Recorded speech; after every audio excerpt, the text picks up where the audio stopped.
Remember, the reason why we talk about the different masculines and feminines in terms of archetypes is because there are certain things that each archetype can do well, and there's other things that they can't do well. So for the dark masculine, what he can do well is he can, spike your oxytocin levels. That's what he can do for his lovers and give them these, amazing experiences sexually and that type of thing. But what he can't do well is hold space for her.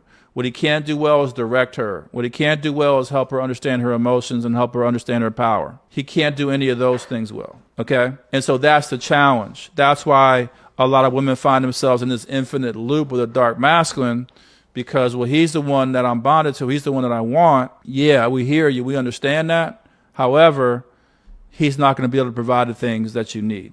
It's no different than, sometimes the person who opens you up in a particular way, that's just, they did their role.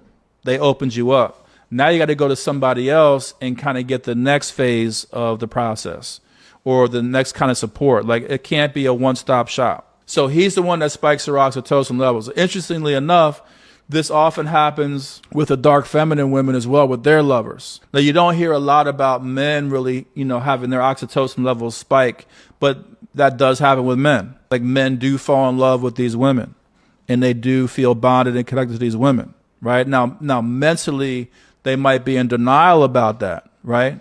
They might feel like, yeah, whatever, I'm good, X, Y, and Z, or, my ghost game is amazing, or whatever. But the reality is, like, no, you really can't forget about her. Why? Because, well, she spiked your oxytocin levels. How did she do it? The same way that the dark masculine did with his lovers, okay? So another class, we'll go deeper into, we'll talk about, oxytocin and dopamine and all these things, and like how they're actually triggered and kind of how to navigate these things.